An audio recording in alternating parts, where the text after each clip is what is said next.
적산가옥의 유령. 작가 조예은.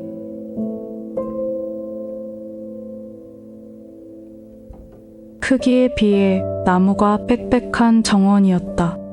담장밭까지 뻗어나간 단풍나무의 잎들은 피처럼 검붉었고, 지붕보다 높이 자란 모과나무에서는 달큼한 냄새가 풍겼다. 그 외에도 크고 작은 소나무와 온갖 화초들이 무성했다. 정원 중앙에 말라붙은 인공 연못과 석탑 기둥을 뒤덮은 푸른 이끼가 방치된 세월을 말해주는 듯 했다. 외증조모가 돌아가시고 무려 10년이었다. 엄마가 가끔 들르긴 했지만 사람이 살지 않는 집은 허약해지는 게 당연했다. 적산가옥은 젖은 흙 속에 묻힌 관처럼 차분히 썩어가고 있었다.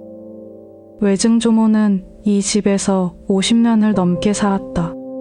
전쟁터에서 간호장교로 일하며 모은 돈으로 얻은 첫 집이라고 들었다. 이른 나이에 사고로 돌아가신 외할머니를 대신해 엄마를 자식처럼 키운 건 외증조모였고, 자연스레 나 역시 외증조모를 챙기는 엄마를 따라 이 집에 드나들었다. 엄마가 시내의 아파트로 이사를 권유할 때마다 완강히 거부하던 외증조모의 표정이 눈에 선하다. 텅 빈 우물을 닮은 눈으로 매번 이렇게 말했다. 나는 이 집에서 죽을 거다. 내가 죽은 후에도 이 집은 그대로다. 외증조모는 소원대로 이 집에서 돌아가셨다. 우박이 쏟아지고 강풍이 몰아치던 10월의 어느 새벽이었다. 간병인인 부한 이모가 별채에 기이한 자세로 쓰러진 외증조모를 발견했다. 사인은 뇌동맥류 파열로 인한 지주막하 출혈. 두 번째 뇌출혈이었다. 13년 전 첫 번째 뇌출혈로 인해 외증조모는 하반신을 움직일 수 없었다. 그날의 죽음에는 기이한 점이 한둘이 아니었지만 가장 의문스러운 건 바로 그 점이었다. 당시 외증조모는 간병인의 도움 없이는 제대로 일어설 수조차 없어 하루의 대부분을 침상에서 보냈다. 휠체어 없이는 본체로 나서기도 힘들었다. 그런데 어떻게 폭풍우가 몰아치는 새벽, 홀로 별채에 도달할 수 있었을까? 왜 하필 차디찬 그곳에서 숨을 거두었나? 별채, 떠올려보면 그곳은 이 집을 둘러싼 음습함과 불길함의 진원지였다. 별채를 별채라고 부르는 건 외증조모뿐이었다. 엄마를 포함하여 대부분의 사람들은 그냥 창고라고 불렀다. 한때 이 도시에서 제일 가는 갑부가 지었다는 본체는 일본 헤이안 시대의 신덴츠쿠리 양식과 무로마치 막부 시대의 쇼인츠쿠리 양식이 뒤섞여 오묘하면서도 클래식한 분위기를 자아냈는데, 그에 비해 다소 뜬금없이 우뚝 자리한 본체 옆의 건물은 2층짜리 노출 콘크리트 구조물에 불과했다. 외증조모의 기묘한 죽음을 보다 자세히 설명하기 위해서는 이 별채에 대한 설명이 우선되어야 한다.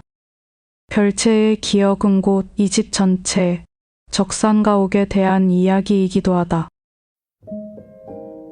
중학생 때까지 나는 일주일 중 나흘을 외증조모의 집에서 생활했다. 정교수 임용을 위해 정신없는 엄마를 귀찮게 하지 않기 위해서였다. 그러니까 이 사가가는 적산가옥은 외증조모에서 나까지 무려 4대의 유년을 담고 있는 셈이다. 본체와 별체가 수도관과 정원과 나무 기둥이 하나의 기관처럼 이어져 유기적으로 숨과 기억을 주고받는다. 그런 집은 자신의 벽에 깃든 모든 역사를 기억한다. 안에 살던 사람은 죽어도 집은 남는다. 오히려 죽음으로써 그 집의 일부로 영원히 귀속된다. 먼저 무너뜨리지 않는 한 집은 누군가의 삶을 담으며 존재한다. 언젠가 읽은 외증조모의 일기장에 적혀있던 문장이다. 집이 진정 그 자체로 살아있다면 평생을 이곳에서 산 외증조모는 그 안에서 부지런히 기능하는 장기에 가까울 테다. 나는 갈수록 쪼그라드는 외증조모의 곁에서 그가 적은 글과 옛날 이야기를 부지런히 흡수하며 자랐다. 그러다 보면 나도 이 집의 오랜 역사를 함께 관통한 듯한 기분이 들었다. 이 적산가옥은 일본이 토지 약탈을 위한 조사 사업을 끝내고 한창 산미 증식 계획을 펼치던 1930년대에 지어졌다. 적산가옥의 뜻은 적이 산 집이다.